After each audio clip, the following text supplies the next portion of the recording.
Hello and welcome to the Mastermind, Body, and Spirit Show. I'm your host, Matt Belair. Today's guest is a successful entrepreneur turned science podcaster.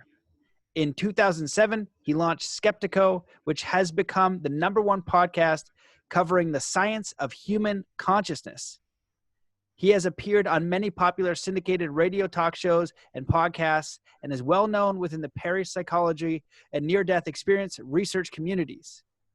He is the author of the upcoming book, Why Evil Matters, How Science and Religion Fumbled a Big One. Welcome to the show, Alex Tsakaris. Hey, Matt. Thank you. That was awesome. Yeah, man, it's great to have you on the show. I'm excited to have you here. I love the premise of your podcast. As I said before we kind of started, I've seen Skeptiko out there, and I thought it was a little bit more on, I don't know, like more sciencey side, but I didn't realize that you were, looking into the parapsychology side of things. So I'm so excited to dive in and hear. I think parapsychologists would be, take a front with that. I mean, what do you mean? Parapsychology is science, right? Yeah, absolutely. And I feel like that's the most exciting space to be.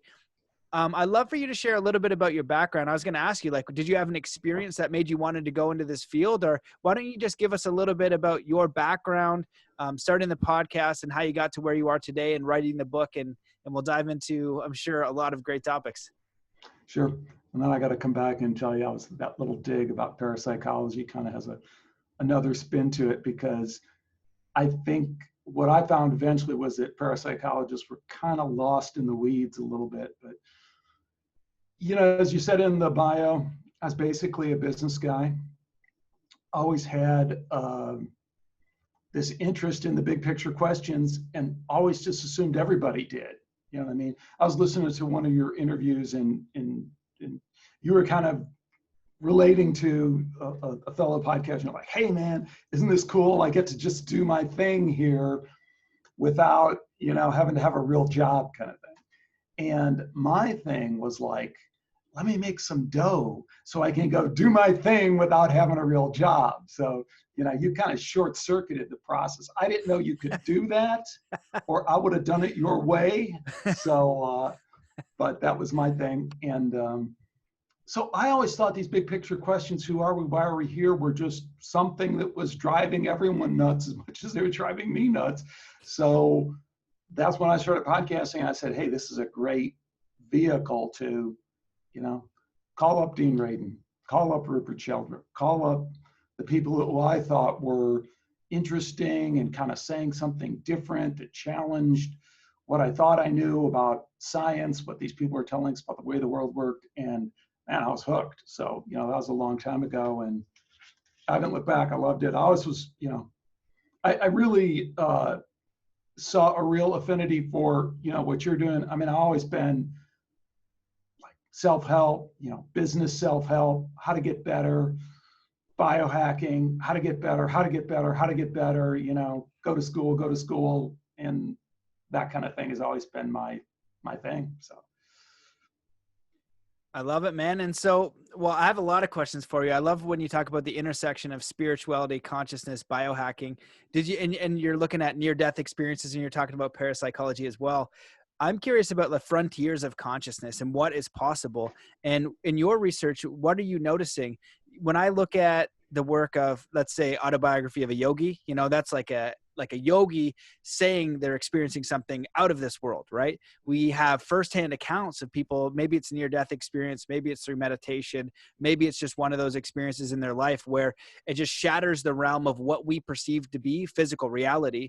And even in that realm, we perceive such a small bit of the light spectrum, small bit of the sound spectrum. So what is reality anyway? What is consciousness when we have like these huge blinders on? But really in materialist science, we're saying it's only what we can see, touch, and hear. But then you go into the quantum realm and it gets all wonky. So we do have some amazing experiences about the frontiers of consciousness. And I'm just curious how, what you've experienced and what you think about all of that. Wow, you kind of laid out the whole world there, and at least according to my path, you really did. So, yoga, in my early 20s, and I don't know why, but I just, yoga, and I see this yoga class on TV, and I'll start doing it, and I always remember this. It's like, I am like, at the beginning, we were chatting a little bit. You said, hey, have you got any stories? I'm like, man, I am so spiritually dense. I don't know why I, do what I do, because I don't have any extraordinary experiences, spiritually dense. But it's like that key first experience. So I'm doing the yoga with the lady on TV. I don't know why, but I'm doing it. And at the end, she goes, okay, now you're going to sit back in Shavasana, and you're going to calm your mind, and you're going to quiet your mind. And it's like, for an instant, and you know what I'm talking about, Matt, because you're a meditator.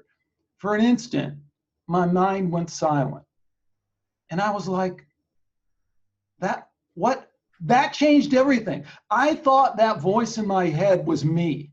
And when that went silent, even for a second, I instantly understood that there was something else there, because the constant chatter wasn't there, and I was still there. And I really got interested in yoga. Autobiography of a Yogi. Yogananda's place is in Encinitas, right up the road from where I live right now. I was doing the correspondence classes while I was doing my startup in Dallas. I'm like, how you can send away for the self-realization fellowship. Like, are you talking about like old school where you mail it and then you get the mail back? Exactly. That's so satisfying. We don't do that anymore. Receiving something in the mail, like you used to get the CDs. My cousin and I were talking about this old hypnosis course, and we got it in CDs and crappy print it yourself, but it was so exciting to get that in the mail. Absolutely. So I was right there, and not knowing at all how to reconcile that, like that's such a great touch point that you make, because Autobiography of Yogi, anyone who's ever read it, the first 30 pages, just, if you get past, it's mind blowing, shape shifting, time shifting, by location, all this stuff said from a guy who's just talking about it matter of factly. And it's a book, the wonderful thing about the book, then you flip over and there's the pictures, the photos. So it's like, this is a real guy, and he says this guy's a real guy, and he said all this stuff happened. So it directly challenges you to say, as you said, either I have a very limited understanding of what this is all about, or, I have to, it's all crap, or I have a very, very limited, narrow understanding. Now, for me, what I did, and I kind of took a misstep, but it's the misstep that I think a lot of people take. I wound it all the way back from that. I go, no, I can't jump in those waters. I got to take it back. Let me start with science, and let me start with like parapsychology. They're saying that telepathy is maybe possible. Okay, let me handle that little bit, and that's when you go to, the Dean Radin, Rupert Sheldrake, and I got in and I drilled those things. I mean, I did like 10 shows, interviewed everybody involved, got a big debate between Sheldrake and Richard Wiseman, the skeptic in, the UK and stuff like that. But it was really incredibly satisfying for me in terms of getting to the bottom of that and realizing that there's just definitely a there, and these other guys are just lying. I mean, they're just lying. They're promoting and propping up for reasons that kind of get really complicated, and I think get very conspiratorial. I eventually found I had no inkling of that at the beginning. But I mean, science maintains this idea that you're a biological robot in a meaningless universe, and they push that in every possible way because it just is an absurd idea. And yet we're all kind of, have to kind of go, well, I'm not quite sure, maybe it is. And well, to be clear, like when you say, they're lying, are you saying like, I think that there's fibbers on both sides, even in the out there side, I think there are people making stuff up, like whether it's in the ET realm and things like that. But I do think there's a lot of legit people. But are you finding it in like the establishment as well? Because that's where I've seen a lot of it, is like trying to maintain old systems in a materialist ideology when there are definitely, there is definitely research and evidence for something more, to go beyond a system.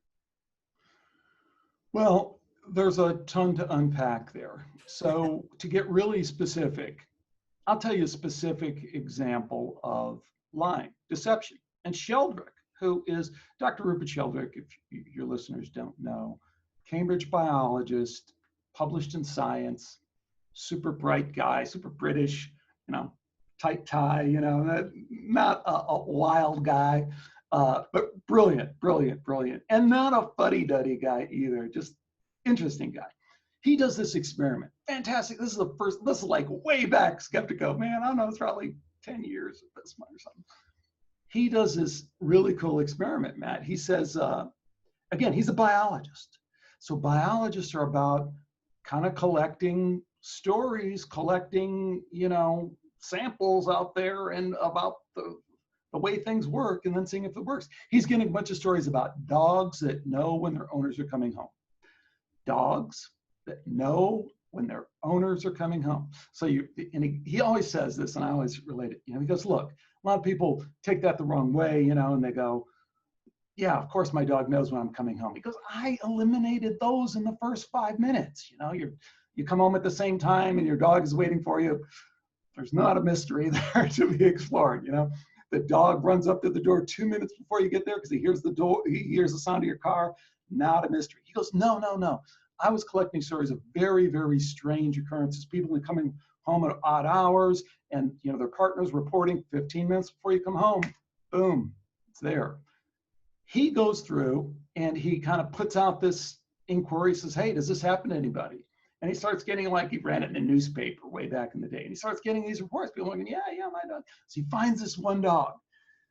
This dog really seems to know. And he does hundreds of tests with this dog.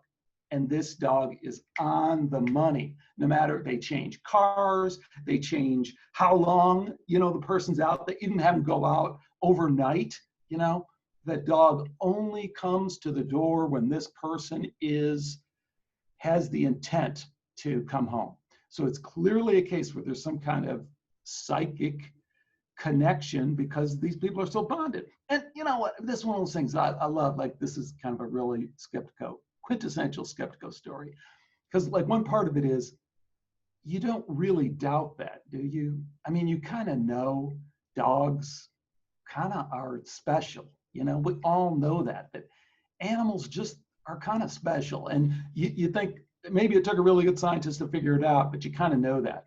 So he does that. He publishes all this work. And this is back in the day when skeptics were skeptics. Now it's kind of, we don't have that same fire-breathing skeptic Richard Dawkins kind of thing. But there was a guy. Those are old days, huh? Those are the old days. There was a guy in the UK, the kind of top public psychologist, if you will, at the time. His name was Dr. Richard Wiseman. He had a high-ranking position, stuff like that. So he comes out to debunk Sheldrake. And Sheldrake says, fine, I'll set up the experiment with the dog. You can use my setup. You can use my cameras, whole thing. Just come in, repeat my experiment, and we'll do it. And he comes in and he fakes it.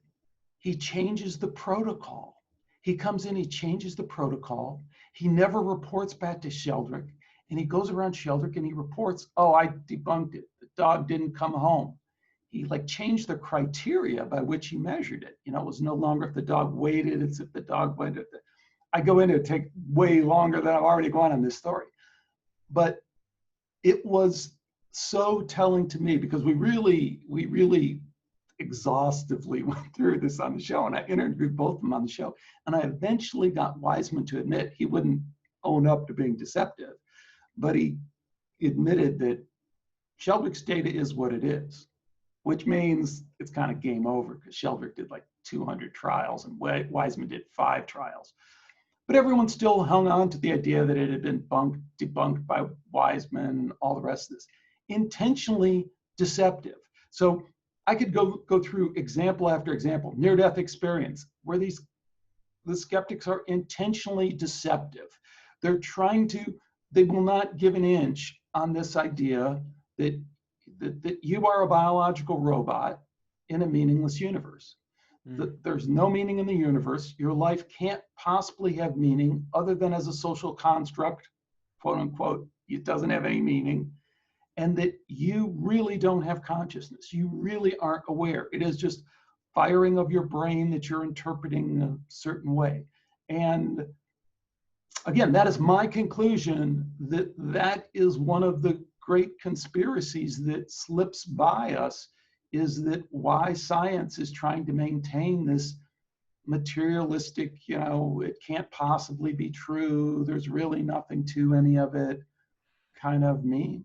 I mean, what do you kind of pushed back on that? What do you not? No, I agree. I just wanted to make sure that it was on the rationalist science view. I was wondering if you had a specific example. So yeah, I definitely agree. That's been my experience as well. And it's cool to see the shift, like you said, because for me, I grew up a martial artist and was very interested in the realms of consciousness. And I knew there was something beyond this, but I couldn't prove it scientifically because I'm not a scientist. And I was just a kid. And as I go through my life, I'd have these experiences that, science doesn't really have a room for. But in martial arts, we taught, there's people breaking stone. I went to train with Shaolin monks and all these amazing things. And I just felt like it was real and I didn't need science to prove it. And that's what I've noticed in like the rational materialist, this is the way it is. But if you look back at history and even science, there's actually a great scene in It's Always Sunny in Philadelphia, because they're like, obviously Jesus didn't exist, right? That's all old baloney. He goes, science is the way.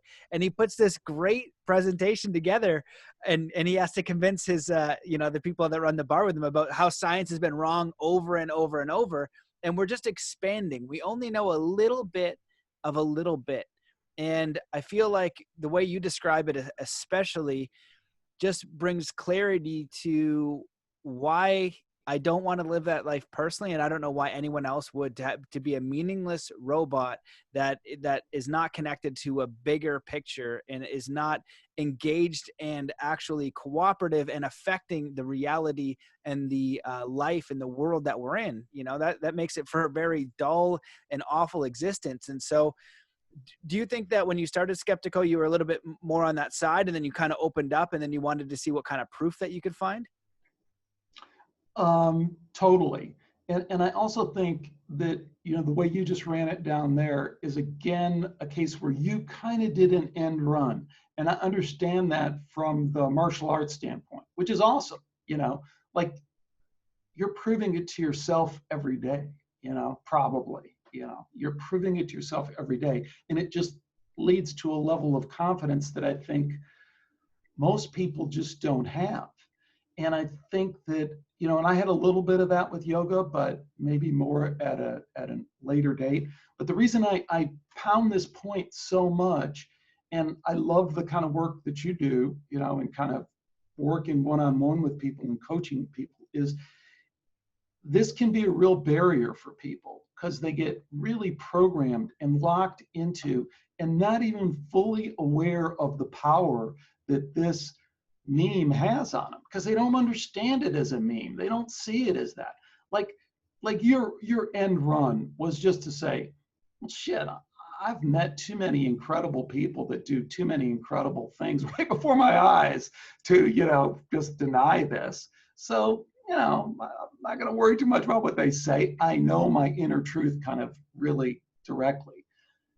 If you just go to school normally and you just listen to the science presentations and then you go watch TV and you do all the rest of that, how would you not have doubts? It's like someone who's, heavily indoctrinated into a religion, and then you just hear about that over and over again, right? And then people go, and then in my 20s, or my early 20s, I was at college and somebody showed me how the Bible has all these contradictions in it. My world fell apart. It's like, hell yes, your world fell apart because no one ever told you. They had just sold you a bunch of bull, Well, that's a really great point there because, for me, I had to figure, some people call it like an awakening or something like that. Like I never really had that. I just always thought a little bit differently. And when I hear of other people and how they process the world, I learn about how they think because I have never naturally thought that way. And it just seems ridiculous to you, right? Yeah, it seems ridiculous. It's so different. And so I think a big piece of that is fear. And one of the things that I studied really intensely was psychology, because one of the initial things I was curious about was war. I didn't understand war. I didn't understand how we had starvation. It made no sense. And this went into psychological operations. And I feel like that's, and I'm curious your thoughts, but that's a little bit what we're into now, because with the coronavirus, I was never afraid. Number one, because I'm not afraid of my own death. It could be a 99% death rate. And now will I be afraid that that could get me? Yeah, because I care about myself and my loved ones and my family. But the difference is, like, I've accepted my mortality, and I've experienced things that allow me to know it continues. And I'm also not in control of this. I know that there is no way I can control this. I can influence it a bit, but this grand mystery is way more powerful than me. But I also believe in my immune system, and what I've looked at self-healing. I had a guy, former pro boxer, just reach out that read my book, and the book isn't a masterpiece. It is a good book because what I did is I studied a lot of techniques over my life, figured out which ones worked because I practiced them all. I knew that the mind was powerful and it influenced our body and it influenced reality. So he picked up the book when he was injured. They told him he wasn't going to box again. He's a pro boxer. He's not going to throw a punch for 6 months. Within 3 months, he's in competition, applying simple mindset stuff that I didn't invent, that I learned about and heard other people had success with and applied. So it shows you that we influence our own healing, and then that's an empowered state. But if everything outside is going to kill you, and then to keep you safe, you need to do this thing, and then you need to fall in line, it doesn't equate with me. And I start to question it, really quickly. And I feel like that's what's going on right now, is everybody's kind of looking at their mortality, saying, holy smokes, like, I could die. What's going on here? And really questioning things. And I feel like a lot of people as well are just questioning how they interact in the world. In Buddhism, they'll talk about right livelihood, is what you're doing, in harmony with who you are and your environment. And I feel like if we can move that way, we're going to be a little bit more fulfilled. And you can comment on that, or I can ask you a bunch of questions, because I'm curious about a lot of stuff. So what did the boxer do from the book? What was his main kind of tool that he took away? I'm supposed to be interviewing you, but I'll answer the question. I gotta know, man. Hey, you can't leave that out there. What should I be doing? So there's a variety of techniques, but very simply, meditation on the intention and what you say. So when I discovered this, I was like 19, I think. And I just read a book on self-healing. I've been to Dr. Joe's work where people are curing themselves of, or are healing themselves of really intense things. Now, it's not 100%. Nothing is 100%. But when I train extreme sports athletes, or I'm going to go do a huge jump on my snowboard and maybe backflip a 70-foot jump, if I'm going up there thinking, maybe I'll land it, maybe, not the state of mind you want to be in. I am going to land it. So what about healing? People say, oh, I'm getting sick. Oh, now I am sick. Now I'm sick for 7 days. Now I'm getting better. You are sick, so then I will get sick. That's not true. So all you got to do is just tell yourself what you want. And so in the amazing healings, it's the same thing. I've had a lot of guests on my show that have cured themselves of cancer. Same thing. Clean food, clean water, removing all stress, exercise, and that's giving you, and positive mindset gives you the best probability. It's just like the backflip. It's not 100%. I want to land the backflip really badly. Could I frig it up? Absolutely. So I prepare my mind, get very centered and focused and visualize it. So the boxer, what he would do, this was hurt. He would say the affirmation, my body's healing. However he wants to word that in his own way, spend time in visualization and just willing it to happen, directing his consciousness. And doing that over and over again through meditation. And there are studies upon studies and experiences and firsthand accounts of people having really amazing healing experiences from that. And have you read Yogananda's book of affirmations? Maybe. I mean, not. It's a tiny book. It's a tiny book, and it is fantastic because the premise of that book is basically saying, why do you say an affirmation and it doesn't work? It's because you're adding no willpower. And so if we live in an electromagnetic universe and you want to bring something into fruition, you might say, oh, I'd like this healing. And you, on an electromagnetic scale, maybe it's like 1 out of 1,000. And if you can imagine a mother whose car has been turned over and needs to get her baby out of a burning car, this has happened before. And they put all of their will. They don't think about how much they could squat, how much they could deadlift. They move that car out. And we now have an extraordinary experience. And that's who you and I want to interview. How did that happen? I don't know. Like, I willed it with every ounce of my being. And he goes, if you can do that, if you can add your life force and will to the thing you want to create, and that be aligned with who you are. It's not like I'm going to will myself into a Ferrari and a bunch of money. That's stupidity. You know what I mean? There's yes, if you love Ferraris, that could be a byproduct. There's nothing wrong with that, but you want to will it into some sort of meaningful thing by your own expression. So does that answer the question? Yeah, I think that's always the part. Yeah. I mean, I totally live that and have lived it for the longest time. And when I had my biz, I mean, I was doing everything. You know, that's one of the great things about entrepreneurship and about that's the great thing about money. I mean, let's be honest. I never talked about this, but it's a great thing about money. It's a clarifier. You know, it's a way of keeping score. You either get it or you don't. You either close that deal or you don't. You make the money or you don't make the money. I was challenged. I had an MBA. I was in the PhD program at University of Arizona. I was a graduate assistant at Arizona.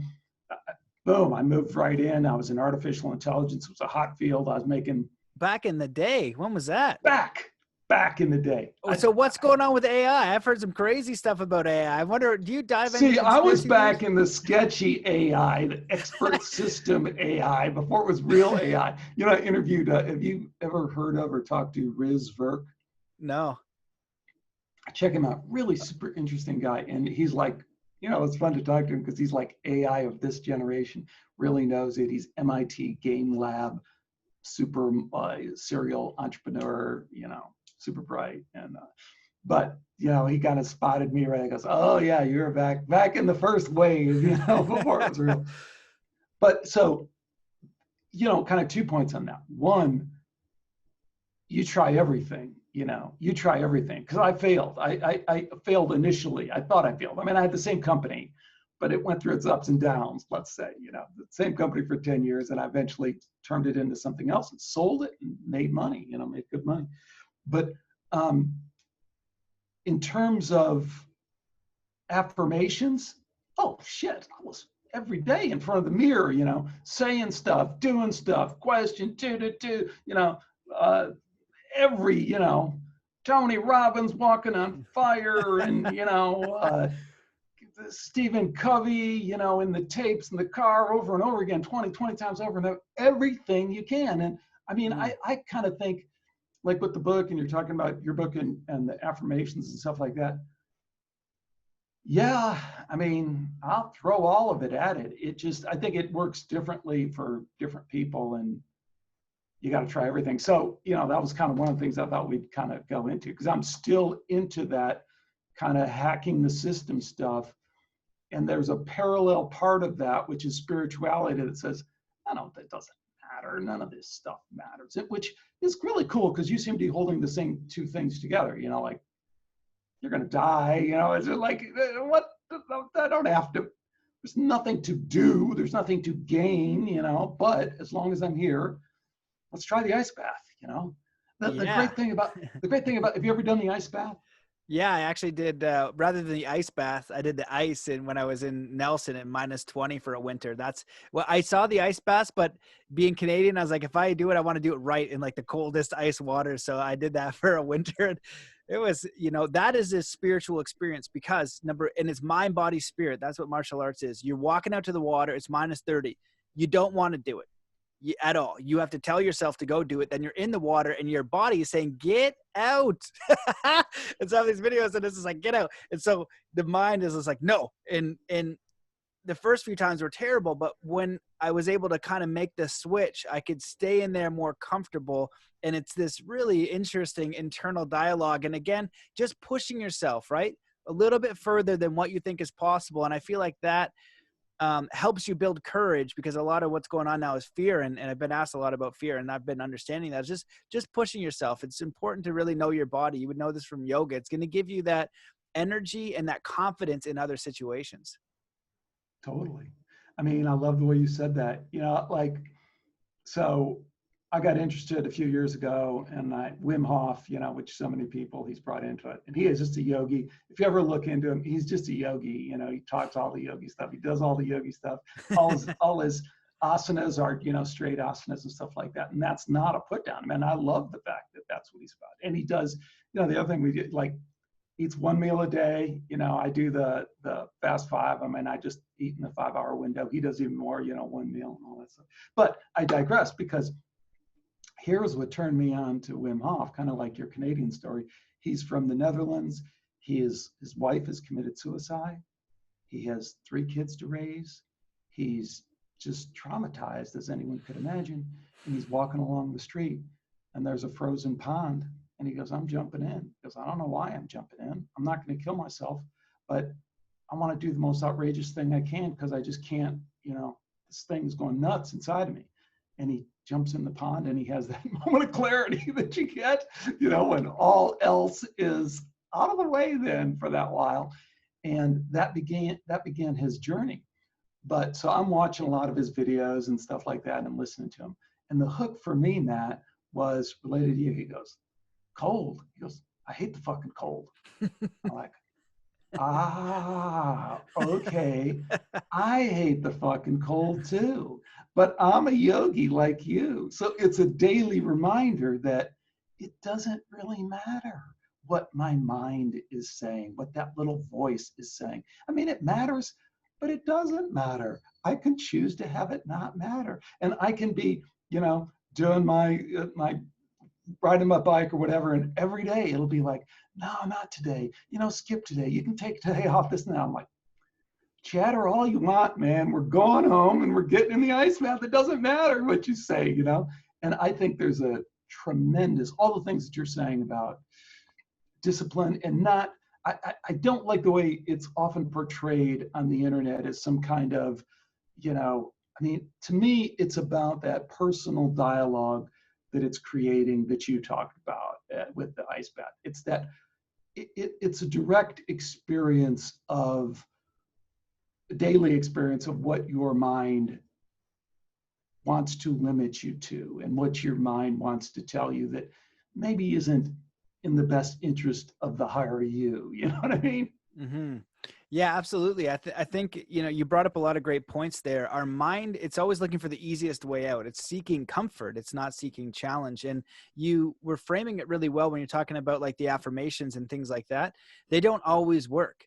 You know, I can put myself in the right mindset to do something in extreme sports, and it might not work out and I could get injured. I can give myself the best opportunity. And when I keep trying new things and trying new things, you're going to learn what is a little bit more effective, what isn't as effective. And in creation, when I summarize Zen athlete, I feel like it's such important. I love Zen principles. And so I say, you know, if I'm going to teach it to a kid, want to teach them 3 fundamental principles. The first is you're going to take a basketball shot, take 3 deep breaths and clear your mind. An individual who can stop the inner chatter and clear their mind for just a second, and a person who can't, there's a fundamental difference in consciousness and freedom and how we navigate the world. The second thing is visualize the shot going in. This shows you that you influence your reality. Third thing is you miss the shot. What's the most powerful and positive perspective you can have in that situation? You don't always choose what happens in this reality, but you do get to choose how you respond. And if we can choose how we respond, it's going to just apply these 3 things over and over again. We're going to have a much different life experience. And if you can be whole, complete, harmonious, and full of self-love and worth in the process, without achieving the business goal, without doing the podcast, without living the life of your dreams, and be content the entire process, you've really nailed it. Is it way easier said than done? Absolutely. And I think that it's applying those spiritual principles over time, basic principles of how we manifest. I feel like we haven't been taught, in directing our consciousness and our will through our action, integrity, words, thoughts, deeds, and emotions. We get to see quote unquote miracles, like that client comes out of nowhere, or things just kind of fall in place. You know, you do have to have the effort. And I'm with you too, because, you know, teaching flow state and let's say conscious community sometimes piss me off a little bit, because I'm a martial artist and a high level athlete, and I've trained a lot of high level athletes, and they say, oh, if you just use visualization, or you just use this, like there's a thing going around you know, I only do what an FES is, you know, like a frig FES. And I was like, yeah, I understand the philosophy of that, but you would have never have one pro athlete ever if they only did what they wanted to do. You actually need to do the thing you don't want to do half the time to get to where you actually want to go, you know? And so this hard work and this effort is such an important piece with the firm vision of where you'd like to go. And so what I'd like to ask you is, with your pursuit in consciousness and what you think is possible for like manifesting, what have you learned as far as biohacking strategies, tools that are most effective? Or how could you summarize that in a way for either your previous self or somebody who's really materialist? And sometimes you could just be like a homie. I got great friends, they have families, and it's like, you know, I want to make a change, Matt, but I don't know how. And I realize they need to put some effort in. They need to take a leap of faith. They need to get clear and do all these things.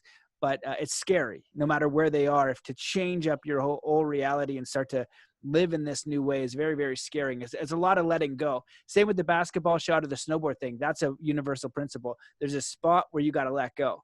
There's a spot when I've gone at the 60-foot jump on my snowboard and I'm off, you know, the lip now, and I am soaring through the air. There's another, you know, presence at work, and that's a part of it too. You got to let go and see what's going to happen.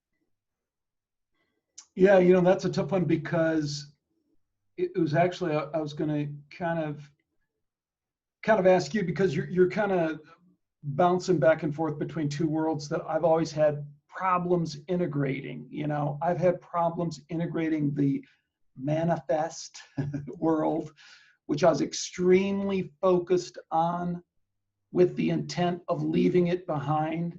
And that's what I tried to do, you know, and I didn't seek integration because I didn't see how that was possible. And I'm still highly suspicious of it in a way. That is, that you want to make the dough, just try and make the freaking dough. You know what I mean? Just try and don't do bad things. You don't have to do bad things, but get the job done. You know, the main thing is to keep the main thing the main thing. If that's your main thing, do that. The spiritual part of it, my understanding of it, Matt, and that's what I was going to both answer and ask, is that it fundamentally operates on a different set of principles that are, and you know, like you were saying, in the conscious community, it kind of peeves you a little bit. The thing that peeves me a little bit is the kind of spiritual materialism, you know, kind of piling up points, or that this is going to be better, or that this is improved. Or ultimately, it seems to be about something fundamentally different, of a whole different kind. You know what I mean? But I want to respect where I came from and what was so important to me and what is so important to other people in terms of manifesting, in terms of getting what you came for, kind of thing. Because I'm there with you, and I don't want to deny that. But is it a different, is it really as smoothly integrated with the spiritual as you're talking about? Like, how do you mean? Like if you are gonna manifest in the spiritual realm? Like when you go over to India, right? And the classic Indian guy, you know, Neem Karoli Baba, you know, somebody I thought was pretty cool for a while. He's the broken bowl, you know, sadhu. He's walking around from town to town, and his only possession is the broken bowl that he wears on his head, you know. Mm-hmm. And he does that because he feels like he needs to get clean of all of it. All of it has to go for him to get there. So that's not me, but I look at that and I say, I kind of get that in a way. He isn't saying, oh, you can have it all, you know, you can be super successful, you know, manifest everything you want, and then you can leverage that into a super, you know, spiritual experience too. He's going, no, as soon as you realize that it's not about any of that stuff, then give it up and just, you know, go begging. That's not me. I'm just saying I struggle with where, I don't even struggle with it. I don't struggle with it. I wonder about it. Well, you know, I don't know if I'll try to respond and you can tell me what you think. I think that we should all do whatever we feel called to do. And so even if that means chase money your whole life, then go. I don't care what you do. Like, that's your own prerogative. Does it make you happy? Maybe, maybe not. I feel like we need to set our values up first. And so whenever I'm coaching somebody, we talk about values and how you want to live. And I love asking the question, if you had $1 million a day forever, what would you do? Directly deposit in your bank account. And Alan Watts does a great talk on this. He says, you know, people would ask him all the time, what do you want to do? And what's your vocation in college? He's like, well, what do you want to do? He's just like, do that and figure out how to make the money happen.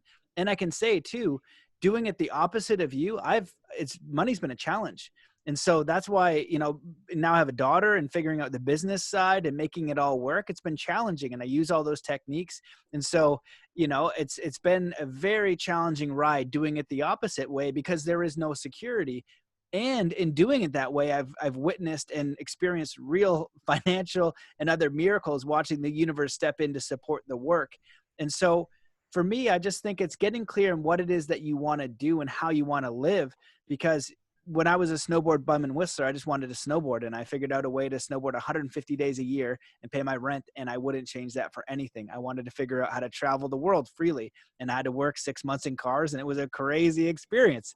And so definitely worked for it. And I feel like we just line up the values, and people, might need more financial means than others. But when we look at our values and how we're spending our time, just ensuring that we're giving the energy, to really where we want to go. And I've worked with a lot of people who, let's say we're in the corporate world, and all we do is we just ask a series of questions, figure out what's most important. How do you want to spend your time? What would look like if money were no option? And we just kind of put a little bit more energy. Money were no option, or money was no object. No object. No object. Yeah. So you can, see, I got a fundamental, this is one of my, the material. do what you love, and the money will follow. Mm-hmm. I think that's total bullshit. Oh shit! I just think it's total bullshut. Well, it's been hard for me. It's been hard for me. It's hard for anyone. Does it really make sense? From what you know about business, from what you know about marketing, does it make sense that you would do what you love and the money would follow? Or would it make sense that you would do what the market most values and the money will follow? Well, to me, it's clearly the latter. But and we this is kind of like the bullshit that we spin and we spew out there, and it just sounds good and it feels good. But if you feel about it, you know what I mean?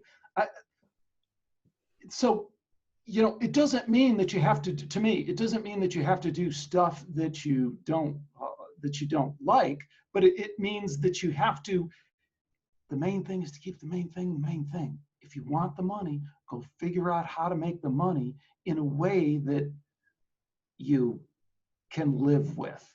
And you'll be it's just common sense. Of course, if you make that the main goal, then that's it. And it's not too bad to make money the main goal. Then you can put that goal aside. And we all know, this is like basics. We all know how oppressive it can be on your life to be lacking in that category. And especially with the way things are going now, they're really, really trying to squeeze people to make that, more and more difficult.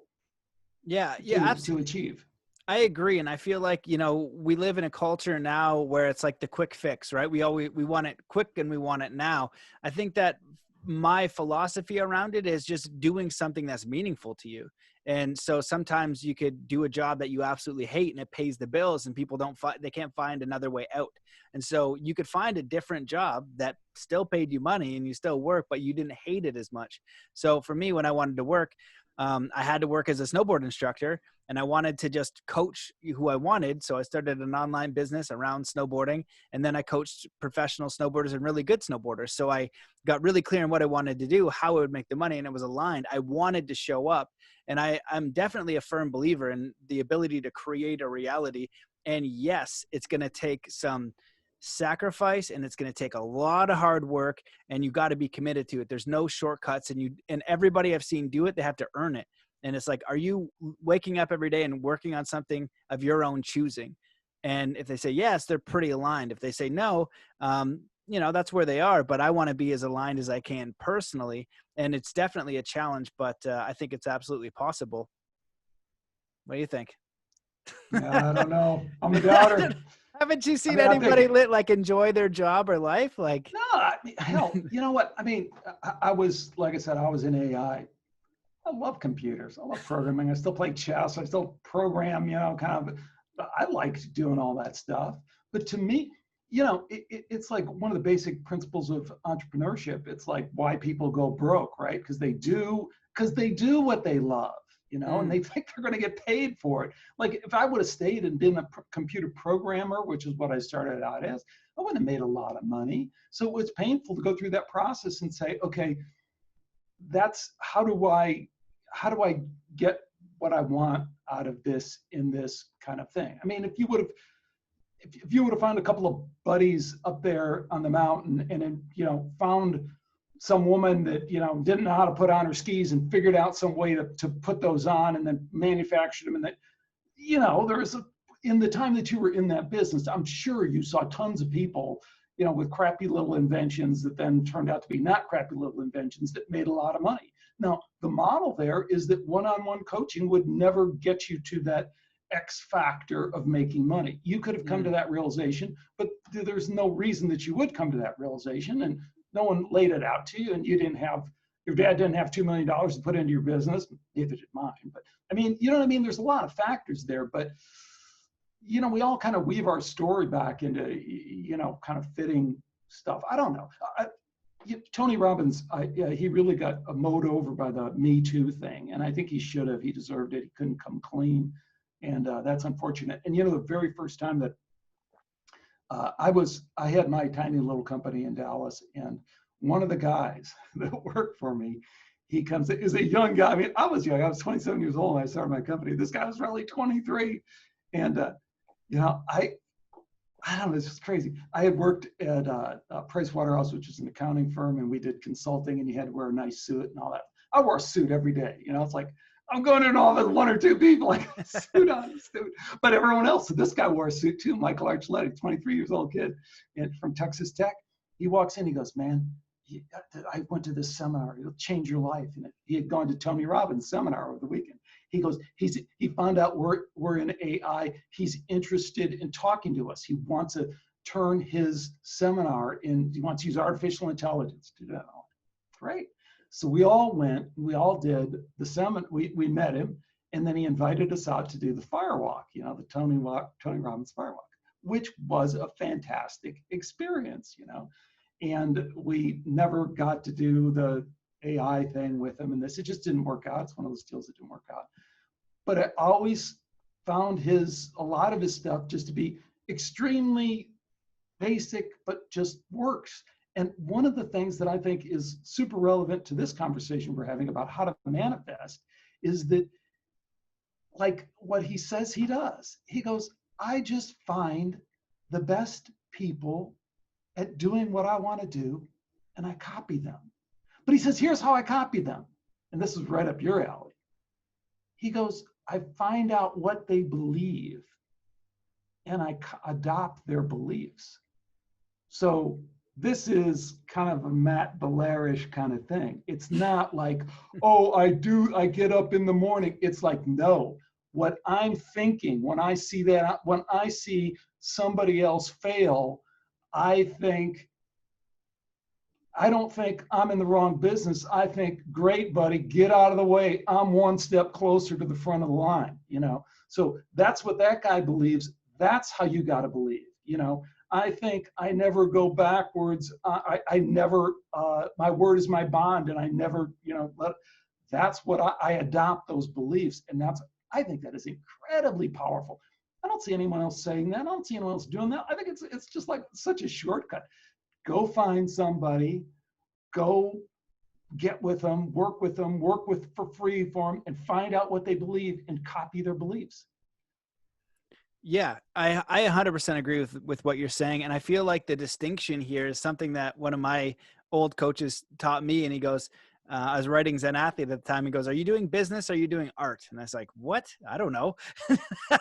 He goes, well, art is just expressing, you know, you can express yourself all day. That's fantastic. Business is solving a need. And I was like, damn. And so I think that what you're referring to is, you know, that idea. And I think for me, it's just whatever balance that you want.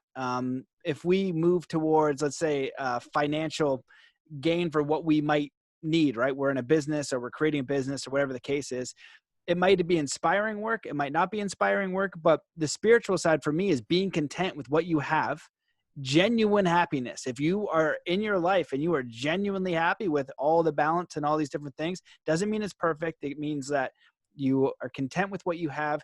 You're growing in a way that you're inspired to grow, and you're not stressed to the nines. Now that's hard to do, but you can shape out and change some things in your life. So on the flip side, I think, like, to kind of draw an avatar of what I imagine the opposite being, it's just somebody who goes to work and they're stressed out all the time. They hate their job and they feel like they can't change it. Well, there's many different jobs. There's many different ways to live. And you can even just go to a different job you might like a little bit more.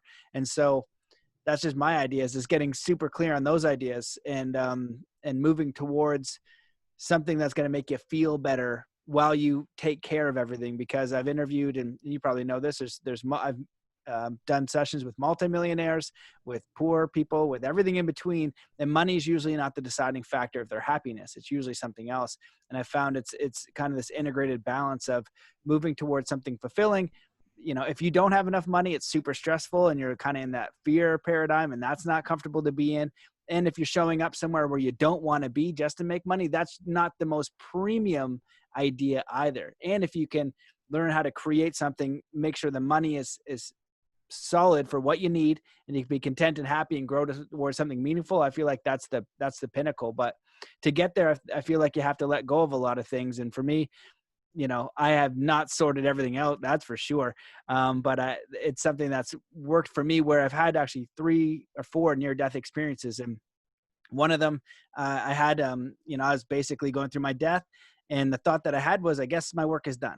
And so I didn't feel like I needed to do anything. I didn't feel like I needed to travel. And my partner had a very different experience. She thought something completely different. I wish she, you know, she wanted to do some things. And so I didn't have that. So that was nice for me to feel like following the pulse of how I want to express here, because a lot of this stuff is not guaranteed. And I want to be using my time and energy towards something cooperative to the best of my ability. But again, that's just how I express, and I'd like to change a lot of different things. I don't judge anyone else's view of the world and how they operate. So you can comment on that. And you don't judge anyone else? Well, I think I judge naturally, but I try not to like hold on to it. I think the mind is a judging machine, but whatever you want to do, you know, go ahead and do it. But just don't hold on to the judgment. I had somebody tell me that once, because I was literally judging someone. And then I was like, I can't stop judging this person. They're like, well, that's how the brain operates. You just judge them. Just don't hold on to it and like hold them to that. I was like, that makes me feel better, because I'm definitely judging.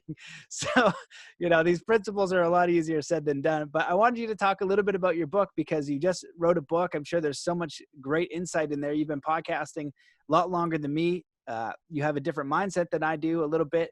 And you've spoken to a lot of brilliant people. So what was the inspiration to the book, and you know, what's in it? Evil was the inspiration. No.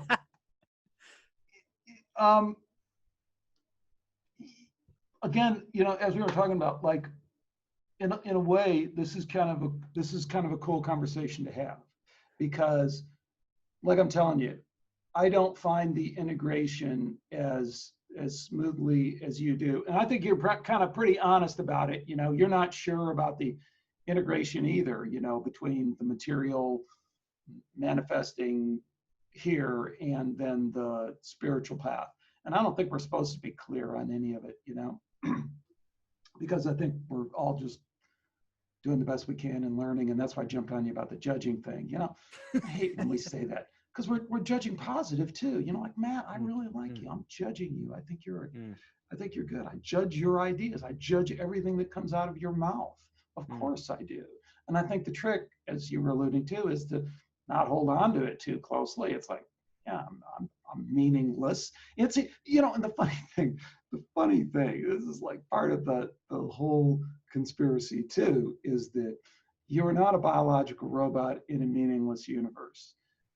Except you kind of are a biological robot in a meaningless universe. In that, if the fundamental grounding of everything is consciousness, like the non-dual, and like in the intro you alluded to quantum physics, and quantum physics is so misunderstood, right? Like a lot of people who are more on the materialistic skeptical side, or just skeptical side and don't know science, they're like, oh, the woo-woo of quantum physics. But no, man. Quantum physics has the most precise calculations and theories for predicting our reality as we experience of anything we've ever found in science. And that's why it's so powerful. That's why it allowed us to build iPhone 11s and satellites and all the rest of that. That is quantum physics. That's what came out of quantum physics.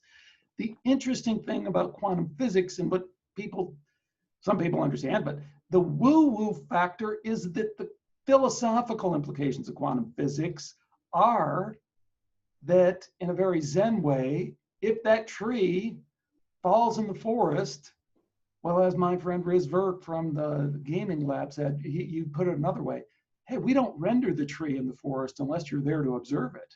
You know, we don't render that as part of our computer game unless you're there.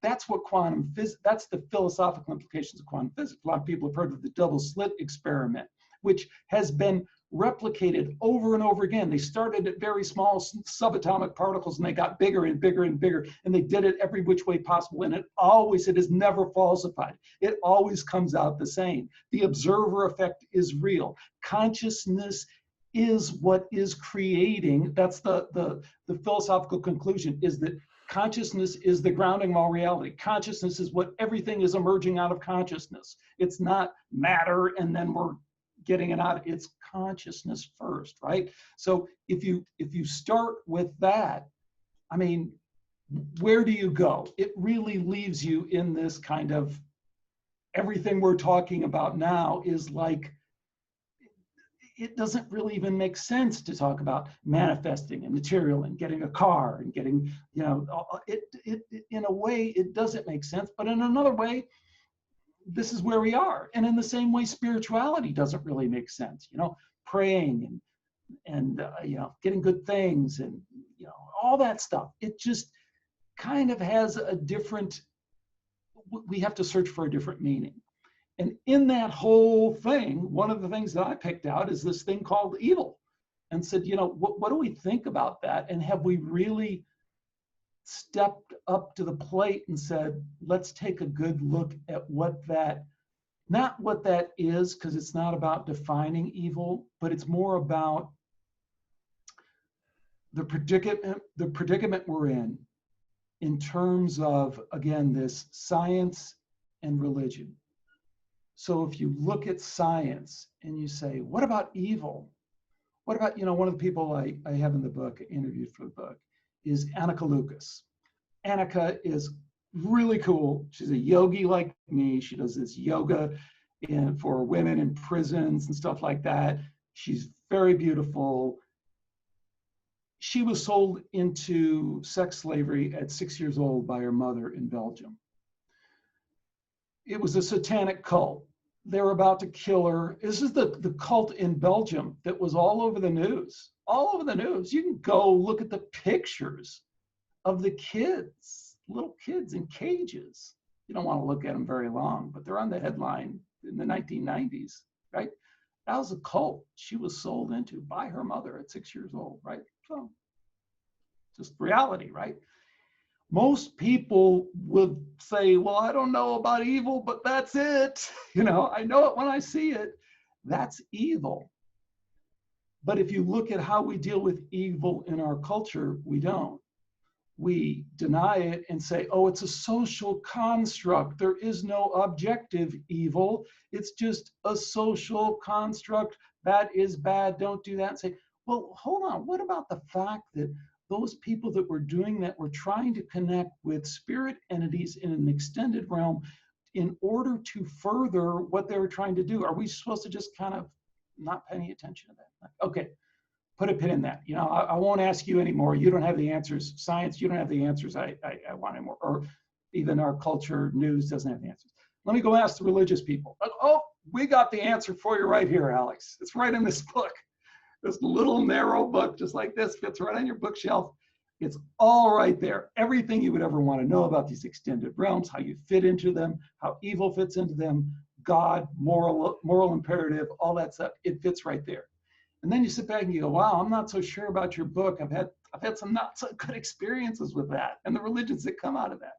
And yet that's where we are right now. That's where we are. So it's back to this thing of, you know, I feel like people like myself and other people need a way to kind of think about this stuff that is, I'm not going to say it's more empowering because I'm not promising that. I'm just saying, look how ridiculous that you're being sold these two ridiculous ideas, that it doesn't really exist. sure seem to exist for Annika Lucas, or that two, you know, the Bible or Islam or whatever religion you pick, Buddhism, you know, has all the answers to what that is. I wouldn't be so sure on that either. Got more for your bargain than you bargained for in that question, didn't you, Matt? Yes, I did. And I love it. I wish we started there because it makes the manifesting thing so stupid, you know, comparatively, because one of the things, No. well, in my mind, because like I said, one of the things that really bothered me when I was young was starvation. And when I talk about some of these things, I've looked at this. I've been aware of human trafficking for a long time. I've been aware of these satanic rituals for a long time. 200 million people are in human trafficking conditions. I worked with the International Tribunal for Natural Justice to try to make sense of it and do something to maybe expose it and help it, like prevent it.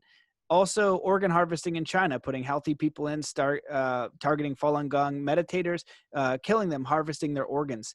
If 200 million people are in human trafficking conditions, and we look at the coronavirus, and then we're getting into conspiracy stuff, because if that many people are going missing, what organizations are doing that? And most people experience cognitive dissonance and can't handle that that's going on. Like my mom, and actually my aunt has started to see some of this stuff. She's like, I can't handle it. And I was like, I can't really handle it too. And if we ignore it, if we don't extend our compassion to our human brothers and sisters, how do we do anything to change it? And I feel like that's how some of those systems, you know, they operate. And like you said, that what you just said there, some people listen to this, they don't understand. That's actually what they think. They do these rituals to have entities on the other side in this occult ritual. It's actually a thing to connect to the spirit realm and all these. And then it gets into really weird, occult, dark stuff. And it's awful. And so if that's what your book is trying to do, is help people bridge that divide of cognitive dissonance so we can empower ourselves to do something about it, because not looking at it doesn't make it go away. Just like if they looked at the Catholic Church and what was going on with the pedophilia, right? Anybody who was a victim couldn't say anything because their family wouldn't believe them.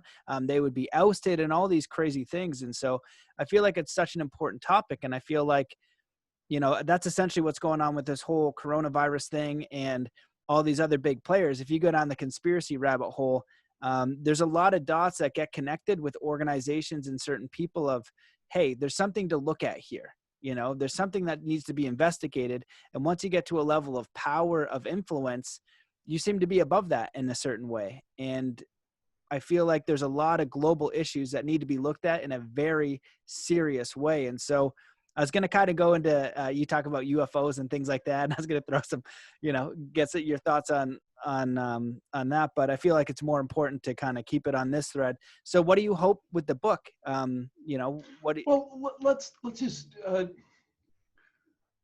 we got to touch on the UFO thing in a way, because like one of the really interesting angles on the UFO thing is the tie into consciousness. And like, you know, you go way off the conspiratorial thing. Like I say, please unsubscribe from Skeptiko if you're subscribed. Unsubscribe. I've driven so many people away. You know, like I drove the atheists away right at the beginning. Then I drove all the Christians and religious people away.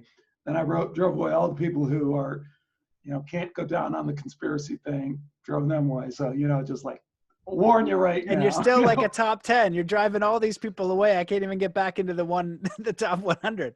I don't know. I think I captured an old screen capture there for the top 10.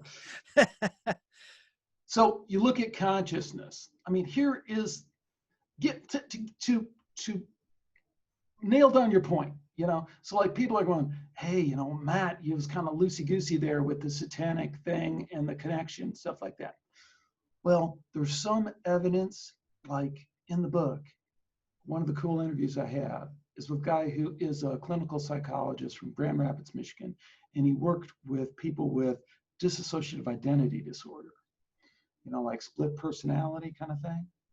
And it just so happens, I always like to throw this out just for people who are like, oh, that's not real. You know, there's a recent study by this group in Germany, and there's been multiple studies, but the most recent one, they took somebody who claimed that they had dissociative identity disorder, and one of their alter personalities was blind. They go, oh, when I occupy this person, I'm blind. They put him in an fMRI, and they're blind. The neurocorrelates that show up are they're blind, right? So this establishes from a neurological standpoint, there's no doubt that it is real, this dissociative identity, that you are breaking off a separate ego state, and that is somehow controlling your body in a way that we can't explain. We can't explain how you would manage those neurocorrelates to make yourself blind, but you understand that from a mind-body standpoint, because that's kind of what you're about and all the work, that's a Zen athlete kind of thing. But we don't really, science isn't really on board with that. They're on the fringes of that, of saying, yeah, well, we kind of acknowledge that happens, but they don't really understand how that could happen. They just have to acknowledge that it sometimes pops up, right? I digress about 3 levels here, but rolling it back. So dissociative identity disorder is real. Dissociative identity disorder is tied to programs like MK Ultra. If you, maybe some of your people have heard about that, the mind control program. Maybe they've heard about remote viewing and the Stargate program, where they were doing psychic spying, on other things around the world. I've done multiple interviews on that. What a lot of people don't know is that remote viewing program was a subset of the MK Ultra program. And what a lot of people don't know is that there are memos that suggest that, and the one memo I saw, I'm just not throwing out names there, Wilbert Smith, the highest ranking official in Canada, your home country, that was in charge of the kind of looking at all the aerial phenomenon in Canada, including, just regular stuff like planes and satellites and stuff like that. But also across his desk would come UFO things. So this is back in the 50s. They said, Wilbert, you better get down and see if the Yanks down there know anything about this, because we're getting these UFO reports. And he comes back and he writes this memo. 20 years later, there's a Freedom of Information Act request, and the memo slips out. And the memo says, yes, I went down to the United States. The UFO phenomena is real. They regard it as the highest, most classified program in their whole thing, higher than the hydrogen bomb. Here are the people, including Vannevar Bush, and here are all the other high-level people who are doing it. And then what Grant Cameron, Canadian UFO researcher, brilliant guy, what he picked up on, what no one else picked up on in this memo, the last line says, and they believe there is a mental phenomenon associated with this. So what they're saying is, ET is talking to us telepathically, and we need to figure out what's going on in that extended space, because something's going on that we need to know about. And wouldn't you know, right after that, MK Ultra starts, remote viewing starts, a lot of these other things start. So some people connect those dots and say, is that part of the reason why all those things were done? Because there was this awareness that ET was in play in this extended realm that we didn't quite understand. Huh. Well, I didn't even know that. I love all that. I love how you're skeptical of like everything, and you want to get the details, so you frame it and you have it sorted, and then you'll just drop some stuff like that. I'm like, yeah, man, ETs are out there. I'm very confident in that. And then people like you can find the proof and share it with me in a way that is impressive. And if they turn out not to be real, I'm fine with that. But it just feels like I've had a couple experiences, so that's direct experience is something, and there's a lot of information out there, which makes it compelling. Those 2 pieces of information I didn't know. So what do you, well, I want to talk about the book, but I'd love to get into some of your other things that what do you think is going on in the world? That's a big question. I had a former FBI agent on, and he talked about just his views in the world. And I've looked at all these secret programs, MK Ultra I'm familiar with, about propaganda and censorship of self, Edward Bernays and all that stuff. Yeah. So, you're familiar with the work of Darren Brown and that kind of like level of hypnosis and psychology. Right. Yeah. So I'm super curious about that. And so, if ETs are so far beyond our understanding, maybe it's just a technology. And I had a Native American friend I mentored with for a few years, and he's a scientist and a mathematician, very interesting guy. And in the Native American culture, ETs are just like sheep. It's like, of course they exist. And when I go to Contact in the Desert and stuff like that, Clifford Mahooty and David Lonebear, they're the only ones that is like, this isn't a fantastic thing. And we're deciding to tell you some of our history. And both of them have a lot of kickback from the community because not all of them think that they should be sharing this history. So, and then I was in Egypt with the Resonance Science Foundation with physicists and engineers and all these different people, talking about these different things. We've got these old stories. I would have loved that. Do you know who Gerald Clark is?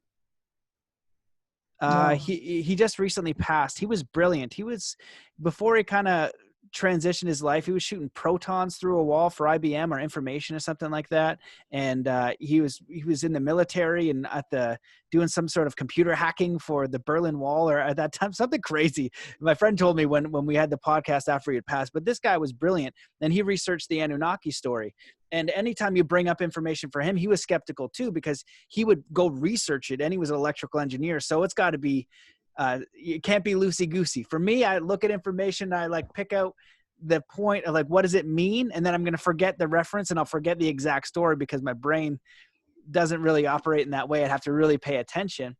So my question to you, I guess, is how do you frame, what do you think is going on in the world? What do you find is the meaning of life? And answer this however you want, because it's pretty vague, but what do you think is actually going on here? Like, and what can we do to create a better future? What bothers me in this planet is so much suffering. And it seems like there's a lot of people that are not high quality individuals creating systems like the music industry, and the news is all baloney, and the financial system, you look into that and it's like, okay, you got the Rockefellers and this influence, you've got the pharmaceutical companies, the whole thing with the coronavirus. Well, it goes back to Flexner report and the hijacking of modern medicine. And then before that is germ theory versus terrain theory.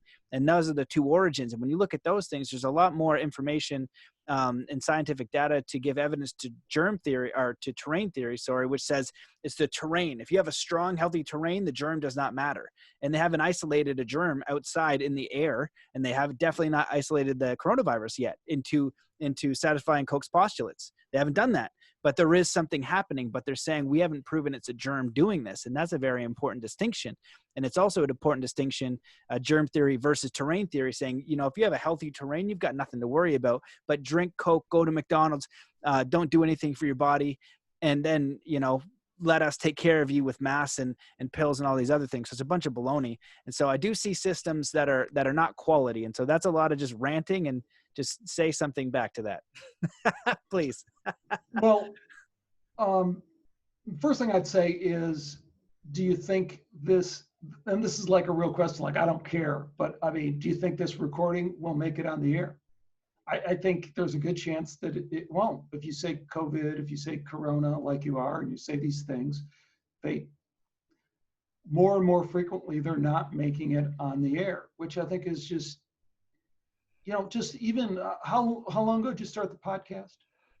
5 years. I've been censored and things like, I haven't had a video taken off yet, but I was on one of these, what do you call them? Like this Facebook new algorithm thing. I was at 150,000 downloads a month. And then I dropped down to 30, and people are saying, I can't find your podcast. I got kicked off. Exactly. This happened to Joe Martino, Collective Evolution. So I'm just a small guy, but Joe Martino said this was at the time when social media and Facebook was getting more traction than the news. And in Canada, our news is one company, one. In the States, it's apparently 6, but you can probably filter that into 2 or 3. And so, you know what I'm talking about. And so we're experiencing right now censorship on a scale never experienced before. And I lived in China, a communist country, and guess what they had? No Facebook, no YouTube, censorship. And half the videos I saved trying to figure out what was happening with this coronavirus thing are deleted. And so if you're deleting information very viciously, and a lot of it is just people expressing real world data, that's a scary thing to consider. Because it like, that's the metadata, I've only recently tried to just dip my toe in it. It's not really my thing. In a way, it relates back to all this thing we're talking about in terms of, you got to figure out this evil thing. You got to figure out what that, in my mind, I'm still, I want to find a more pre-scientific rigorous way of thinking about it and looking at it without drawing any conclusions. I don't think everybody is evil. I don't think there's like a bunch of evil people and, you know, all that kind of stuff. The opposite. I'm saying, come on, we can do better. We can nudge closer to figuring out why some people are doing horrific things to other people. And, you know, just to kind of an aside, but not really, go watch the Ted Bundy, as if you haven't seen enough freaking Ted Bundy, Jesus Christ. But the Ted Bundy thing he did with the tapes of him actually, the audio tapes of him being recorded in prison. And he talks about this splitting, you know, split personality, dissociative identity, because the follow-on to all that, where I was going, is what it looks like, again, pre-scientific, but kind of in a scientific vein. The reason why the satanic people do a lot of times they do the torturing of little kids is to try and make them split. And in the MK Ultra program, we actually did that to kids. And if anyone knows Whitley Strieber, the famous UFO guy, he tells about how that happened to him, and he was a little kid. And these reports are out there, and you can find them. But they're trying to split because it reduces their. And this is Tom Zinzer, 30-year clinical psychologist, PhD, Texas A&M. He doesn't have any skin in the game, but that was his conclusion, is that it reduces their barrier for kind of contact from external entities, and not always the worst, but sometimes the worst. So the way I guess I spin that all back is it does seem to touch on a lot of these things we're talking about here. And I don't know, I guess we're trying to tie it back to, if we don't have a better understanding of what is going on and what forces are out there and how they might be coming into play, and I know that's going to kind of sound super weird to people, but hopefully we've grounded it in enough stuff that isn't weird, where you can see how it's a legitimate question. It's not legitimate to say, now I'm bouncing all around here, but like this is like one of my touchstones on the thing is like, you know, Scientology, you know, the guy who started Scientology was L. Ron Hubbard. I guess everybody probably knows that. Well, L. Ron Hubbard was a follower of Aleister Crowley, who was this occultist and did all these crazy sex magic things. L. Ron Hubbard, so I interviewed a guy from Ohio State University, religion professor, who wrote a book on Scientology. And he writes a book and he goes, yes, I can confirm that L. Ron Hubbard and Jack Parsons were out in the desert, in the Mojave Desert, and they were trying to summon the whore of Babylon so that they could bring forth the Antichrist. You know, just this is history, right? And I said, well, Hugh, you know, isn't that something we need to kind of look into a little bit, especially with the connections with MK Ultra? He goes, no, I don't concern myself with that. It doesn't matter if it's true. It only matters that they believed it was true.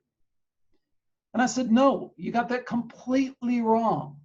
The first and foremost thing that matters is there potentially any reality to the idea that you could connect with an extended consciousness realm in that way, and that they could impact this world? That has to be wrestled to the ground first and foremost. Then you can concern yourself with who believes it, who doesn't believe it. But first you have to know if there's any potential reality to it. You know what I mean? This is the situation that we find ourselves in. We find, like, the speculations you're having about what's going on in the world and all the rest of that.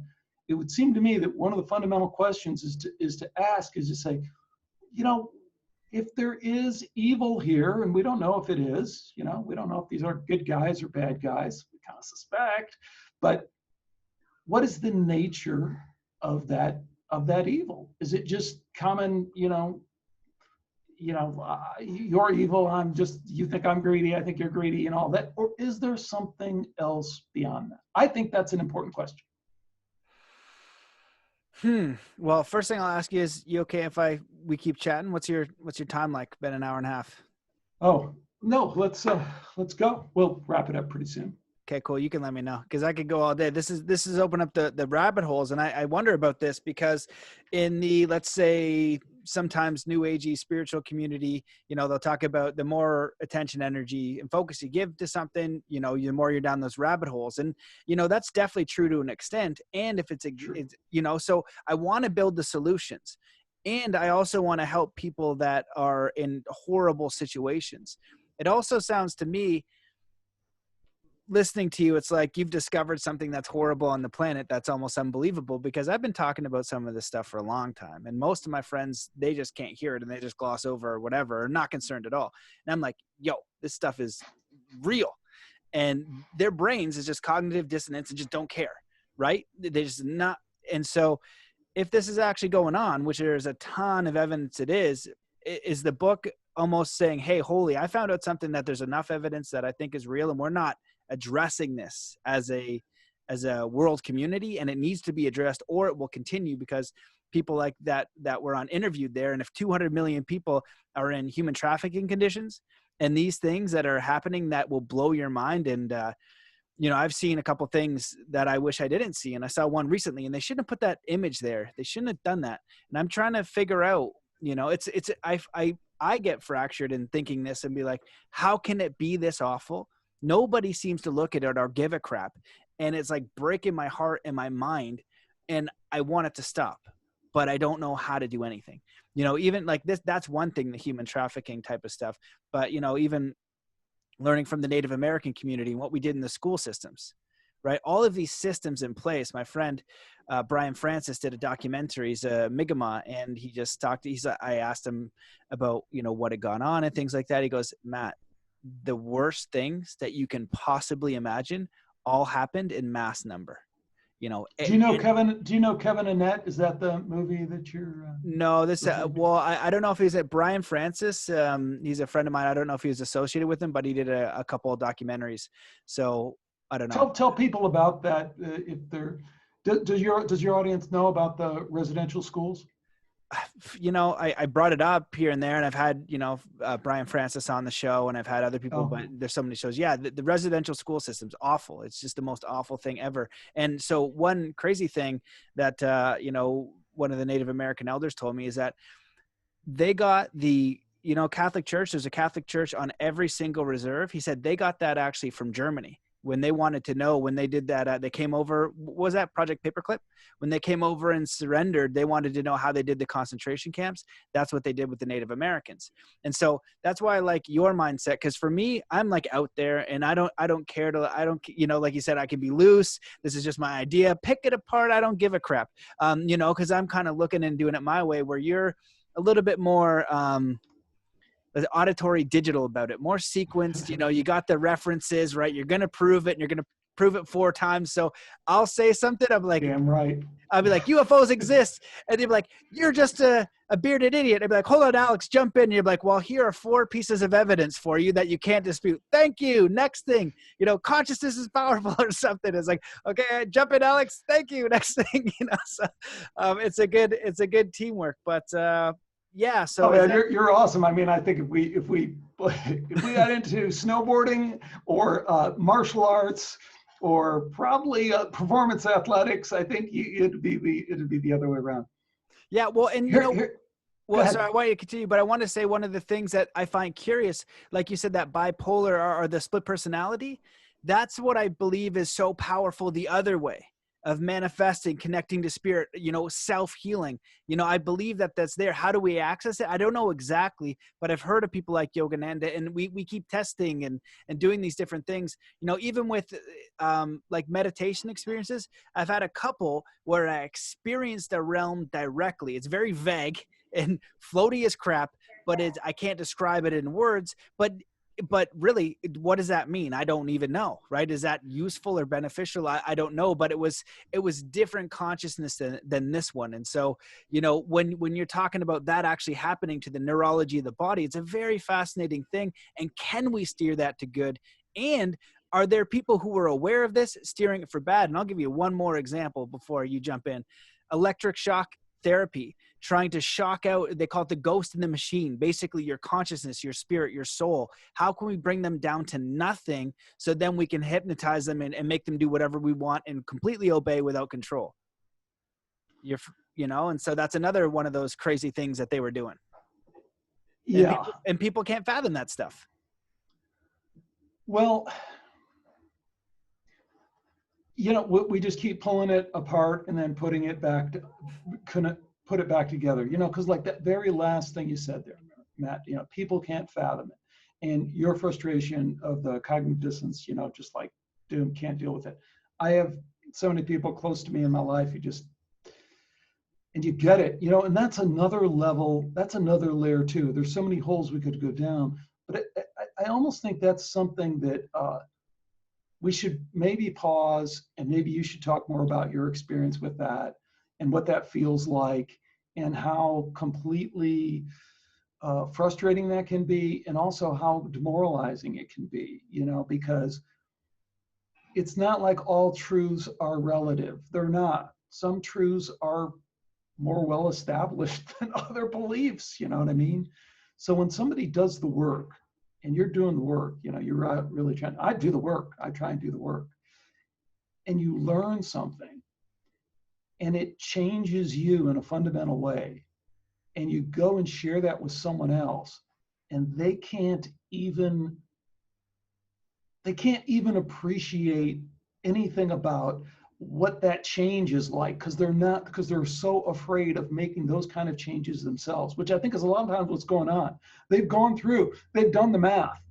They've done the math. Like, if I were to entertain the idea of ET, my world would be blown up. I am not going there. And what they present to you is very easy to get the wrong message, to get, they really think I'm stupid, or they think, da da da da. What they're really doing is they're just so freaking afraid because they know what it would do to their worldview. Do you have any thoughts on that? Well, it's a good question, and I appreciate that. Like I said in the beginning, a little bit earlier, I've always kind of thought this way, a little bit different. So maybe you in high school, you'd be like, Matt, you're full of crap. And that's what I've been used to. You're full of crap. And when I was older and I started to gain more experience, more knowledge, putting myself, with the masters, the reason why I wanted to train with Shaolin monks is I wanted to know if they could actually do what I saw. And they actually could, which was amazing. And magic is very relevant.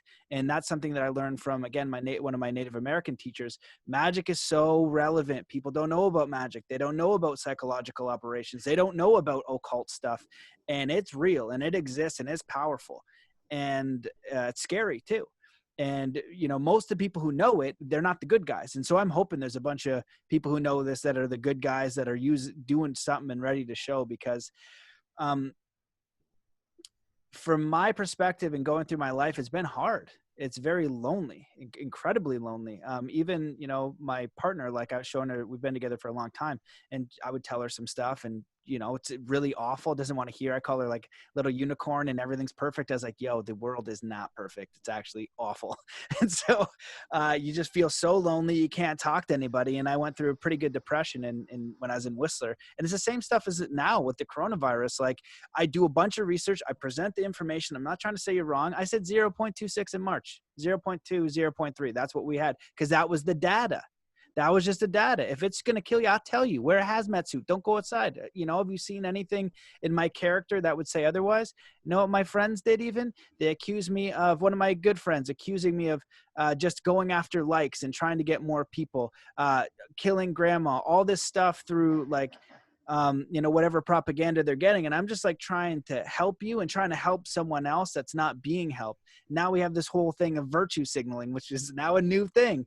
And I saw this meme about, you can't tell the Karens that the lockdown was a mistake. You could only let them know the truth. And it's like, what's the truth? Is like, they're conditioning you to think that fear is a virtue. Right. And you can see that, because I've even had someone say I'm anti-LGBT, and and I'll speak on this now because I just discovered this, and I think it's super important. When I worked on human trafficking, and the pedophilia is so huge, human trafficking and pedophilia is so huge. Now I was like, something's going on with LGBT. I don't know what it is. And I'll say it clearly. I have no problem with whatever your preference is. And I have at it, except for pedophilia. I have a problem with that. That's a hard fist close, no passing go. You know what I mean? That is not okay. And so now there's some, I've seen some talks and some stuff sent to me about trying to piggyback on that movement, wanting equal rights, wanting to normalize this. Now, I'm not saying go lynch them all, although that might be my personal emotional feeling since I have a daughter and wanting to do that. I'll let you live. But if you're a threat, well, not let you live like it's my choice, and that sounds awful. You can exist and you can have that preference, but you cannot act on it. Just like you could have a preference to murder, you can't act on it. Right. I was actually talking to one of my friends once. It reminds me of Whistler. And I was like, you ever drive in a car and like, you want to just like turn into traffic, right? Turn in, like, it was such a stupid thing that I was thinking one day. And he goes, bro, I think about that like kind of often. And it's a stupid thing, but I can't act on it. You know what I mean? And so, I see these really awful things and a lot of people don't want to address it. And on it, it makes you feel lonely and it's heartbreaking and it makes you feel helpless that these people aren't going to get help and we're not going to be able to move towards solutions. And the last thing I'll just say is, we talk about this new world we want to live in and a better world. And all we have this history of war and terror and awfulness. And the elders would tell me like the next upgrade for humans is peace. And they apparently have connection with the star people and all that. They said the next thing is peace. You gotta be able to get to that space. And I honestly don't know how with these systems in place and how powerful they are and this whole Corona thing made me really realize how the hypnosis and the indoctrination, it's so good. They've been mastering this stuff for years and years. It's so refined, man. And I say, you don't think it works? Don't think of a pink elephant. Don't picture the American flag. And now if I'm going to, repeat that and then put some emotion to it, you're going to then act on something. And so that's my rant, man. It makes me feel sad and powerless and not good. And so trying to do all the spiritual work and try to make it different and look for solutions to build, to step in where I can, I think is maybe the only thing that keeps me sane. Yeah, I mean, there's so much there. The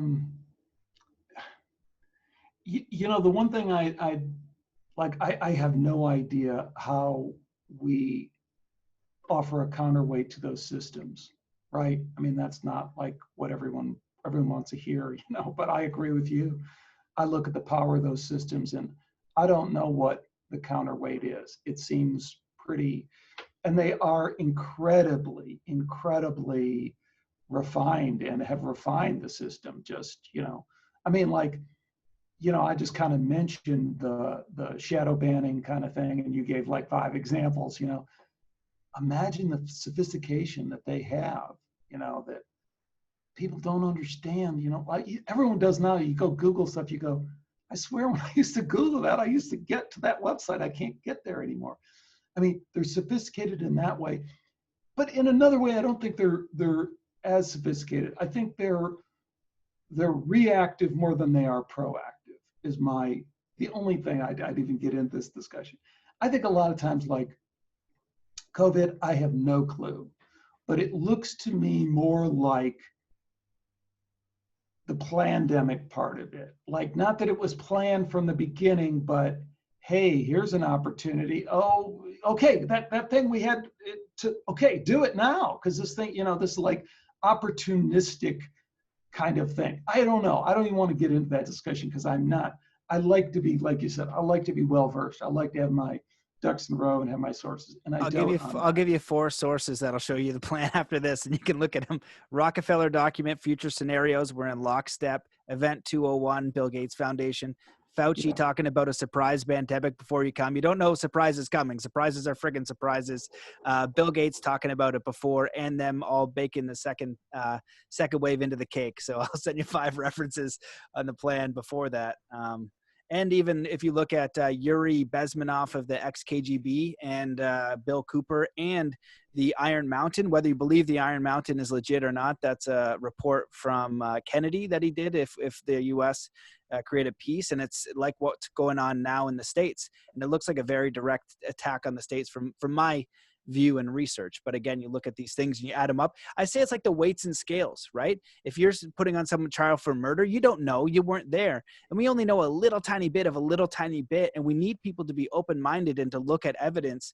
And if there's a member of our community that is doing harm to other people, we need to figure that out and we need it to stop, right? And so if we have these systems in place that are causing harm to other people, we need to be aware of it so we can find a solution to make it stop. So I'll send you the resources after, but the evidence is pretty solid.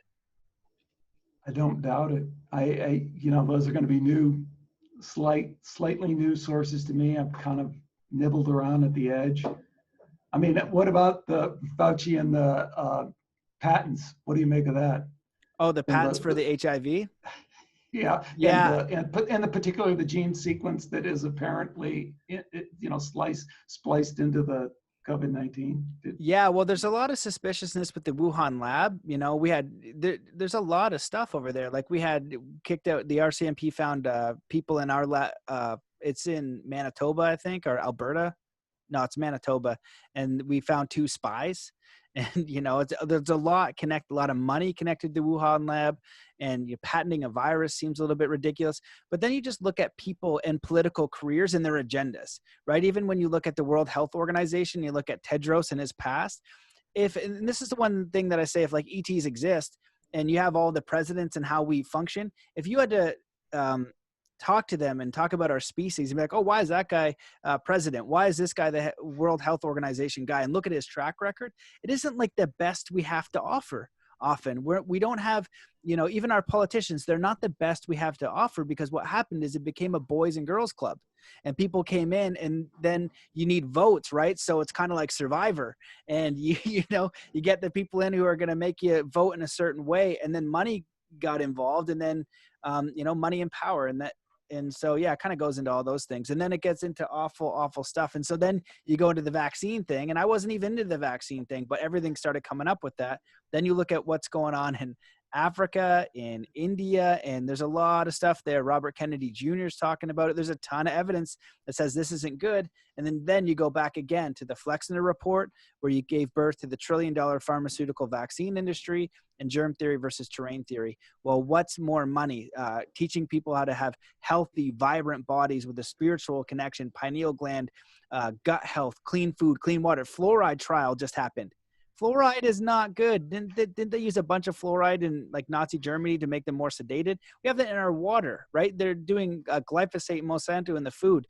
If you look at any of them in depth, you're just like, you feel overwhelmed and helpless because it's everywhere, and you can't even avoid it. So yeah, I don't know. So could be, it's like likely, because I look at Fauci and I'm like, you look like you're just a paid off pawn, right? And this is the difference. But if you say anything remotely positive about Trump, you are, you're now a racist, basically. And I'll just say Trump versus Trudeau and what's happened in actions. And Trump could be the worst guy ever. I got no problem with that.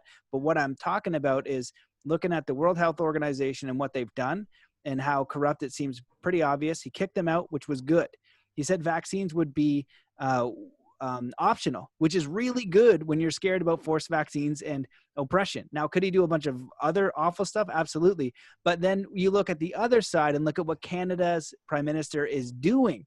Trudeau gave millions of dollars to the Chinese Communist military. That's an action that is awful. And so I'm just looking at some actions here, and I'm taking them piece by piece. I'm not saying he's the best guy. He could be the worst. He could be racist, all this stuff. I'm looking at the policies, and the policies of what's happening in Canada are very frightening. And it's just showing that we're essentially under, the communist arm. And there's a great website, Canuck Law. This girl does amazing reporting, and we're like opening up our legislation for making human trafficking easier, defunding the support programs in the human trafficking. And you look at these policies that our government are implementing as policy. That's what you say, hey, these policies are not great. So, if you hate Trump, you can hate him. Just look at the policies and really analyze those and see if they're terrible and see if they're good, and then make your decision there, not on the individual, because, who knows how things are going. And I don't know. I've never been a fan of the two-party system. I feel like it's Coke and Pepsi and McDonald's and Burger King. They're both awful scenarios. So how do we even transcend that and find a narrative that makes sense for all countries? And so, you know, America was supposed to be this place of freedom. And I've heard through different conspiracies that you're not fighting a different country. You're fighting the idea of communism.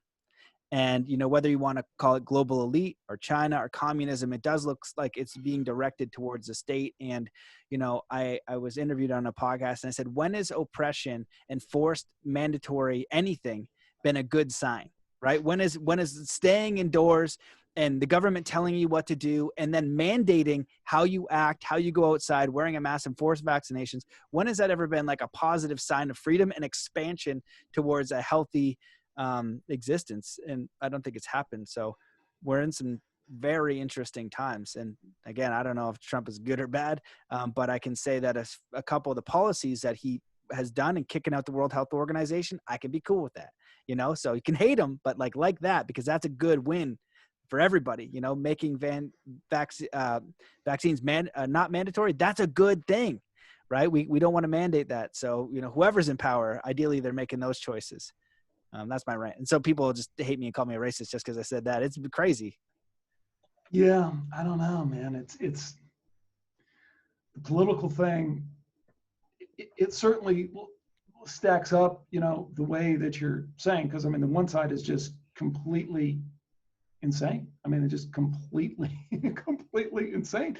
It doesn't make, I mean, I wonder what you think on this, and then we ought to wrap it up, but because you were so much more tuned into the whole COVID thing. I think they're surprised at how effective the test run on the martial law thing. I don't think they ever dreamt in their wildest dreams that they would be as effective and everyone would just fall in line and start ratting out their neighbors. Oh, my neighbor isn't wearing his mask, come over. I mean, I don't think they ever dreamed that it even worked like that, because it's been so effective. It's just overnight, it just was martial law, and no one said, well, why would we? Where's the law that says we have to do that? Where is the check and balance? Where is the science behind that shows that a mask is, you know, but where is the debate? No.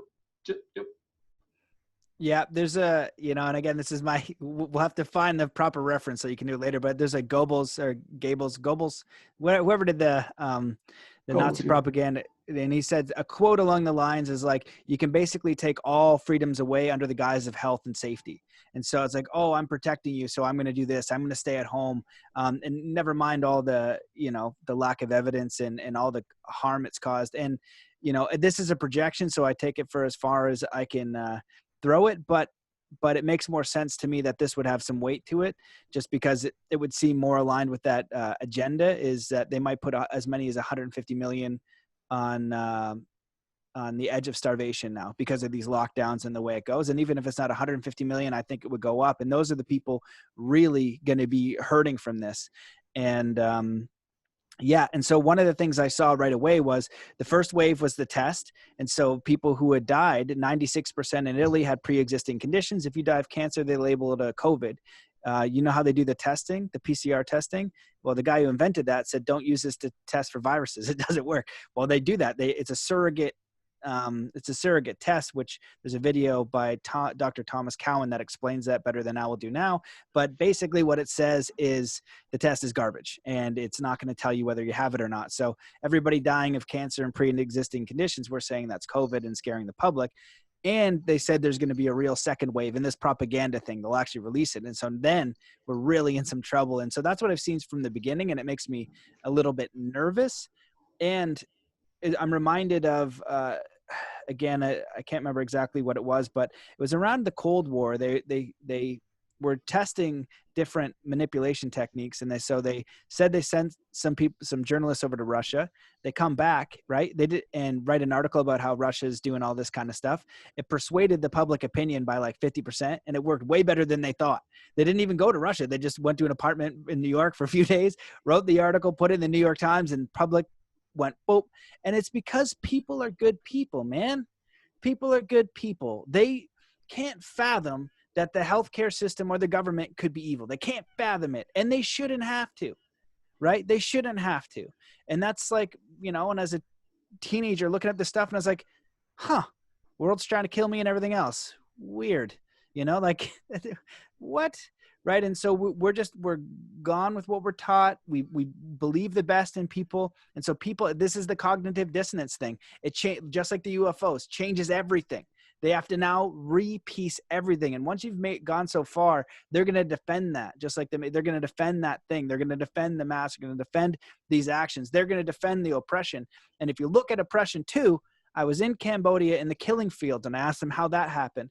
Well, Pol Pot, you pick a side, and one of those sides is murdering your friends. How many people did that out of fear and oppression? It's, you know, there's a great video talking about order followers, Mark Passio. He goes, order followers are what keep the system of slavery in place. Not the ruling elite, not the people making the rules. It is the order followers.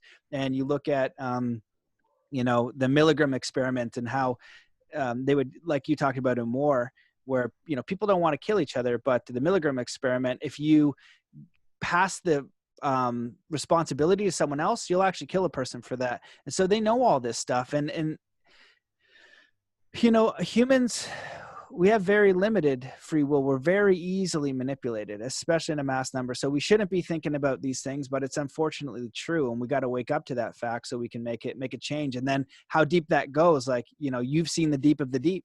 And maybe it goes deeper than that. I don't know. And I've seen some pretty deep stuff, and it's heartbreaking. So I'd love to work towards solutions with anyone and build a better world. And I hope that there's some powerful force out there, a God force, a spiritual force, some white magic, whatever I'll take anything. A Hail Mary. It could be, I don't know. What's that quarterback everybody loves in the States? I'll take some of him as a superhero. I don't care. Tom Brady. Yeah, Tom Brady. I think there's like a South Park where he's like some sort of superhero. I don't know, but I'll take anybody willing to work towards positive solutions and creating something that, yeah, makes positive impact. So I don't know, man. The spiritual path is easy for one with no preferences. That's my thing. We can't get caught up. We can't worry too much about what they're doing. Just, you know what I mean? We want to protect, and, you know, you just have a good heart and all that, but I'm not sure that's the game.